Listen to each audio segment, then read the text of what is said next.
Olá, eu sou o Lucas Lobo e está começando o Estação, o seu talk show. E hoje com o tema O Profissional de Comunicação do Presente e do Futuro, pois o tema é agora da atualidade, pois o profissional tem que se adaptar às multiplataformas. E conosco está ela, professora de Comunicação, Jornalismo, Publicidade e Propaganda e também de mídias sociais, mídias digitais, professora Tânia Brandão. Oi, Lucas, tudo bom? Vocês estão lindos aqui, Lucas e Paulo Paixão, nós três de azul, não é? Aqui num dia bastante movimentado hoje. Espero contribuir com vocês, viu? Minha participação é comentar, né? Discutir e aprofundar esse tema que é extremamente relevante, né, professor e Lucas, que é o profissional de comunicação de hoje e também do futuro. Pois o profissional hoje, ele tem que se adaptar às multiplataformas, tanto rádio, internet, TV. E professora, a senhora que pôde acompanhar essa mudança, essa adaptação do profissional, a senhora, o que pode falar sobre esse tipo de profissional que tem que se adaptar às multiplataformas? Muito legal essa tua pergunta, Lucas, porque eu vim de uma geração em que a gente podia se dar o luxo, por exemplo, de escolher um veículo, por exemplo. Eu gosto de TV, então vou me especializar em televisão, fazer televisão só de um jeito, vou ser repórter e não posso trabalhar ali em outro veículo porque não gosto de jornal, não gosto de rádio, não gosto de jornalismo online. Hoje isso acabou. Você precisa realmente conhecer outras mídias e reunir, além de um bom repertório cultural, um conhecimento técnico e, claro, isso somado a uma boa captação, uma boa conduta profissional, para que você seja aí um profissional multitarefa. Então, eu acho que o caminho, penso, aliás, que o caminho dos profissionais que estão aí em formação é esse. O importante é o que? Saiba, comece a fazer um curso de inglês urgentemente, entrou na faculdade, comece a fazer, tem uma série de aplicativos aí, de oportunidades para você começar a se especializar, aprenda a editar vídeos, aprenda técnicas de como criar uma web rádio, por exemplo, um trabalho desse maravilhoso que vocês estão fazendo, você e sua equipe, aprenda princípios de ciência política, faça cursos, tem um repertório cultural interessante, porque o conhecimento técnico, sem essa análise do mundo, de onde eu estou, aqui notícia, aqui perspectiva histórica, essa notícia está acontecendo, se eu não tiver isso, não adianta também eu só ter o conhecimento técnico. Então, o futuro é agora, né? Foi uma geração, a minha, que veio caminhando, a gente foi acompanhando, diferente de alguns de vocês que já são chamados nativos digitais. Olha que bonito esse nome, chique, né, Paulo? Eu e o Paulo, a gente vem de uma geração de jornalistas. Do caderninho. Pois é, do bloquinho. Essa garotada hoje é tudo no celular, né? É bem diferente, é uma perspectiva diferente. Hoje a transmissão é ao vivo, né, no celular. Pois é, e a gente está acompanhando isso, né? Eu e o Paulo, dois coroas aqui para dividir o que a gente sabe com vocês aqui. Muito obrigado, eu agradeço. E vou absorver tudo isso. Paulo, você pode falar também sobre o tema? Olha só, Lucas Lobo, isso é extremamente importante o que a Tânia Brandão falou agora há pouco, que você, além de você estudar o tema, você estudar outras plataformas de trabalho, você tem que fazer o seu serviço com qualidade. Se você fizer com qualidade todo e qualquer serviço que você for fazer, você vai ser lembrado lá na frente. Agora, seja sempre ético nas suas ações, porque isso também vai pesar no teu currículo na hora de te chamarem para um bom trabalho, na hora de te valorizarem. Em relação ao profissional de hoje e o do futuro, eu posso falar um pouco do hoje, porque para mim o futuro chegou muito rápido. Nesses 20 anos de jornalismo que eu atuo, chegou muito rápido. Eu fui vendo as plataformas mudarem, fui vendo as câmeras Betacam, aquelas câmeras que tinham, como é que era, professora? Ela tinha o VT separado, VTzão separado, Zumatic, Betacam, aí LSR, agora DVCam, e agora a gente vê que é um iPhone. O iPhone 8 ele tem um microprocessador que te permite fazer um programa de vídeo de onde você estiver com alta resolução. Agora, para você fazer isso, você tem que estar respaldado, você tem que apurar as notícias. Você não pode chegar num local que está acontecendo um fato, apenas ligar o telefone, entrar numa transmissão ao vivo e começar a falar sem ter condições de pelo menos informar as pessoas que estão lá te dando essa audiência do que está acontecendo.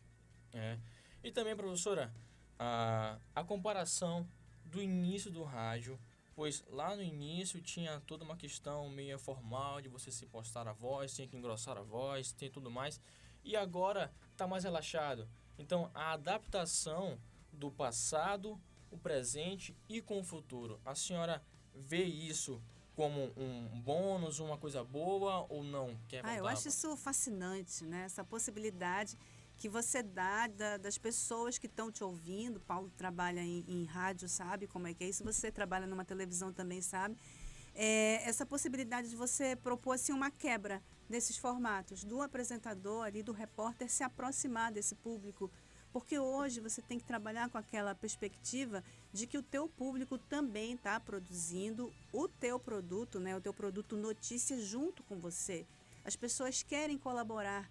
Ao mesmo tempo, nós, né, o Paulo comentou isso, a televisão encolheu, o rádio encolheu, né? A partir disso aqui, desse brinquedinho maravilhoso chamado celular, a gente entra em contato com milhares de pessoas, aplicativos, com muitas formas de produzir notícia. E aí a função de jornalista mudou, mas ao mesmo tempo você pode se beneficiar desse público que está nos lugares e vai te fornecer essa informação. Claro que tendo sempre aquele cuidado de apurar bem a origem dessa informação. Mas assim, o que é bacana dessas modificações, um dos aspectos que eu acho muito positivo é justamente essa informalidade que a internet forçou os meios a adotarem. Essa informalidade que permite que o teu ouvinte, por exemplo, entre no ar e compartilhe contigo pelo aplicativo, que possa te fornecer notícias, dados, te pontuar algumas coisas da cidade que você, por limitações mesmo, pode não ter a possibilidade de estar presente, né? de saber como é que isso está acontecendo. Então, eu acho fantástico isso, muito bom. E só complementando o que a professora disse, em relação a essa participação, essa interatividade aumentou muito. Antes, o rádio, você ou ficava 2 horas na fila para tentar uma ligação, para pedir uma música ou para dar alguma informação para a produção de quem estava noticiando, mas hoje a interação é muito rápida. Então, você pode absorver as pautas dos teus ouvintes. Os teus ouvintes são os teus mediadores. Sim. Também tem a questão dos seus autores favoritos, dos seus referenciais. Um deles, Geton Moraes Neto. Isso, Geneton, né? Referência. Eu sempre gostei muito desse repórter, desse jornalista, porque ele tem uma coisa que é rara até hoje em dia, né? Ele não gostava muito de aparecer. Eu não me lembro de passagens, né? Que é quando aquele momento em que o repórter aparece na televisão, que ele tenha produzido. Geralmente ele aparecia ali, quando ele estava fazendo uma pergunta, o cinegrafista abria um pouco o quadro e pegava. Mas, em compensação, era uma pessoa extremamente sagaz, sabe? Era um repórter que tem 2 qualidades que Eliane Brum destaca muito naquele livro Olho da Rua, que eu, né, parafraseando ela, repito aqui, que o repórter só tem que ter 2 coisas essenciais para ele, que é saber ouvir e saber observar. Se ele tiver essas 2 coisas, ele vai longe. Porque até no silêncio, um entrevistado te comunica. E se ele não te comunicou, possivelmente você não ouviu direito, você não prestou atenção. E ele sempre foi um repórter que investigou bastante assim, a vida, o perfil dos entrevistados dele e sempre fez aquelas perguntas muito certeiras. Cascudas. Ele entrevistou pessoas de perguntas ponta a ponta. incômodas, sabe, Lucas? Que todo mundo foge, que todo mundo... E ele de uma gentileza, de uma forma assim...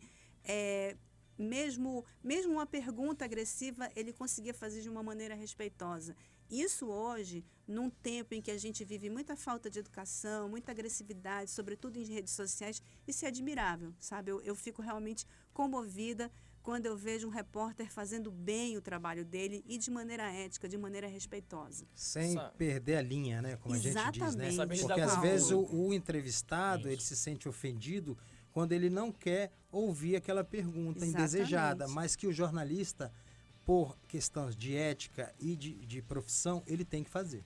Sim. Ele não pode deixar de fazer essa pergunta. Concordo, Paulo. Seja ele a autoridade máxima do poder no Brasil, como o presidente da República, ou a autoridade máxima no município, como o prefeito da cidade de Manaus. Sim.